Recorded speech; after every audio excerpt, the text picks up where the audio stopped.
Hello there, fellow Rugby League fans. This is the first of many of a series of videos that I'm going to be doing.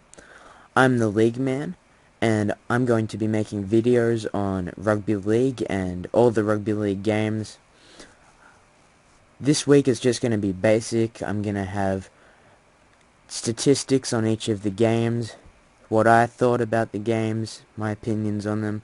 Down the track I'll probably include highlights and other features that I might decide to put in there. So let's get started. So the first game of round 19 was the Tigers versus the Warriors. It was a really thrilling game, really interesting. Tigers looked really pretty good from the start, and the Warriors ended up with the win. Shaun Johnson played very well.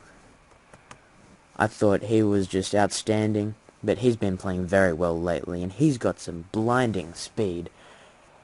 I thought Simon Mannering played really well. Here's the score. It was 14-24 to the Warriors. 3 tries to the Tigers, 4 to the Warriors. It's crucial, those goals. If he had made all his goals, Benji, it would have been 18-24, and they would have been in with a bigger chance to make things happen. Yeah, the Warriors converted all their goals. There were 14 errors from the Tigers, and that's just huge. That's just too many errors to have. Warriors had 8, which is okay. Penalties 8 and 7, about similar, very similar.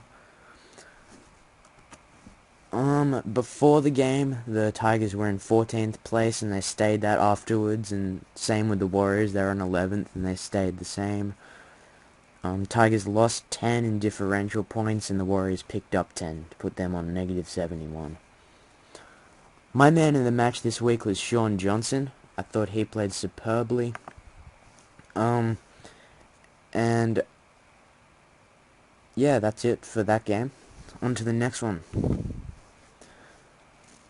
Raiders versus the Eels. This was on Saturday.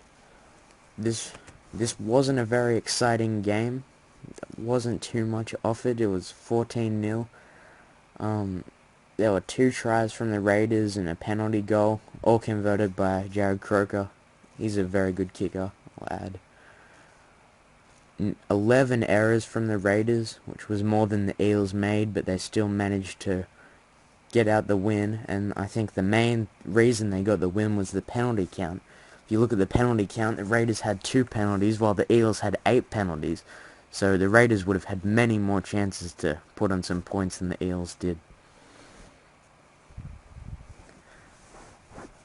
Before the game, the Raiders were 10th, and they moved up to 7th with that win over the Eels. The Raiders were in 16th place, and they remained in last.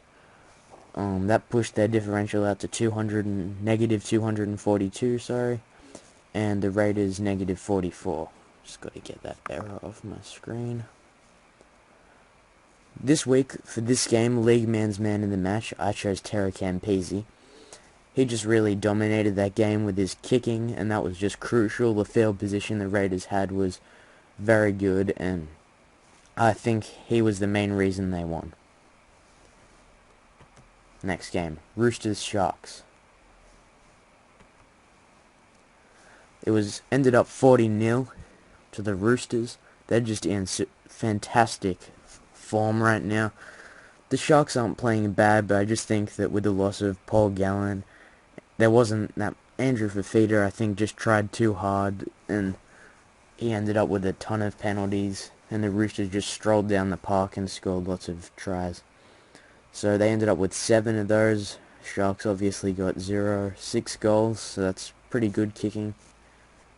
8 errors from the Roosters, while 10 from the Sharks, and 7 penalties, while 5 from the Sharks. So I'd say the Roosters still have a little bit to go with their errors and penalties that they're making, but I think they're just a very, very good side once they get that under control.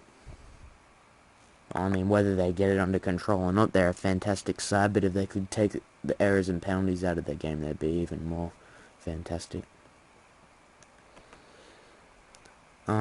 Roosters were 2nd before, and they stayed in 2nd. Sharks were 6th, they stayed in 6th. They picked up 40 in differential. Sharks lost it. That put the Roosters out to 222, and the Sharks down to negative 41, and that was a big loss for the Sharks if they were hoping to make it into the finals. League Man's man of the match this week, I went with Mitchell Pearce for this game. He just controlled the game after Origin. He had great kicking, very crisp passing game. I thought he played really well.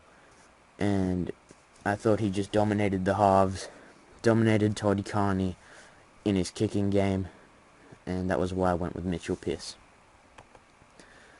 Next game was the Panthers versus the Knights. This was a very controversial and interesting game. The Panthers scored 2 tries, and one of them was definitely not a try, but that was ruled a try anyway. So the score ended up being 14-32, Knights' way. 2 tries to the Panthers, 6 to the Knights. 3 goals because they got a penalty goal. Knights got 4. 8-8. 7-7 for the errors and penalties, so about pretty similar. The Knights just dominated the Panthers in the second half. All like Uarte and Gagai, Jared Mullen with his kicking game was absolutely fantastic in the second half. He came on very well, but Darius Boyd was the main reason that the Knights won. He broke open the Panthers' defense in the second half and made a big break in causing the Knights to go down and keep getting some more tries. Craig Gower plays very well against his old team, and I thought that was really good effort by him. Panthers were 8th before this round, or before this game, and 9th after the Knights finished with them. They got negative 18 for the round, which brought them down to 47, and the Knights were in 7th, and they moved up to 5th. And got plus 18, which brought them to 95. What is this error that keeps coming up? Okay. Oh, no. Hang on.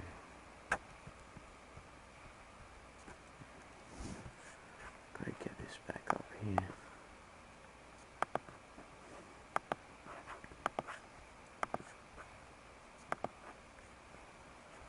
Okay. And my man of the match for this week was Darius Boyd. As I said, he broke through the line a few times, once for a try, one for a 70-meter dash, which just got the Knights down the field and ended up winning the game for them. So, Darius Boyd for that game. Manly versus Gold Coast. This was looking like it was going to be close, but at the end, Manly sealed it out. 38-20. 8 tries for Manly, 4 for the Titans, 3 and 2 goals, so goal kicking was pretty terrible, to be honest, by Jamie Lyon, and Caesar got 2 of his 4 goals. There were 9 errors by Manly and only 7 from the Titans, but then there were 3 penalties. Manly only gave up 3 penalties to the Titans' 7, so that was a big difference, and that's really the main difference in most of these games is the penalties and errors, but penalties in this case because Titans just gave Manly too many opportunities, and with Brett Stewart back now attacking from fullback, that was just not much the Titans could do. I gave this week's man of the match to Brett Stewart. He played really well. He got a fantastic try assist off with that catch. Caught it up above his head and had the ball on his head, and he's holding it with one hand and got it out there and for a try. The Eagles were 4th before this game, stayed in 4th, managed to hold on to that. Titans were 10th and stayed into 10th. They went down to negative 23 with that loss, and Manly went up to 145. And I said Brett Stewart for my man of the match for that game. Finally, the thriller of the week. South Sydney Rabbitohs vs St George. Wasn't exactly an expected, exciting game. Turned out to be a really good game. St George ended up winning it 22-18. They won in golden point off a Brett Morris try after Nathan Peets knocked on for the Rabbitohs, causing the Dragons just to be able to stroll over for a try after the Rabbitohs thought they were going to go for a field goal. Rabbitohs 3 tries, St George 4. Rabbitohs 3 goals, St George 3. errors were pretty high up there, so it was a pretty sloppy game as far as errors are concerned. Penalties, not too bad, but South Sydney gave up too many penalties and errors, and St George 4. So South Sydney were first and should stay in first, same with St George, they were 15th, stayed there. Oh, I've got an error there, sorry. +4 for, that's -4 for South Sydney, and +4 for St George. And my man of the match was Josh Dugan. He just tore South Sydney up with his steps. He's got really quick, big moves at the line, just nice steps, and everything just combined together. Just ended up winning St George the game. He made a few big breaks. He played very well. That's it for this week. I hope you enjoyed it. I'll try and make a video every Tuesday most likely, and I'll include new content as time goes on. I'll see you next week, and please comment, rate, and subscribe. And if you've got any more questions or concerns about future videos, you can leave a comment or send a private message to me. Okay, bye, see you next week.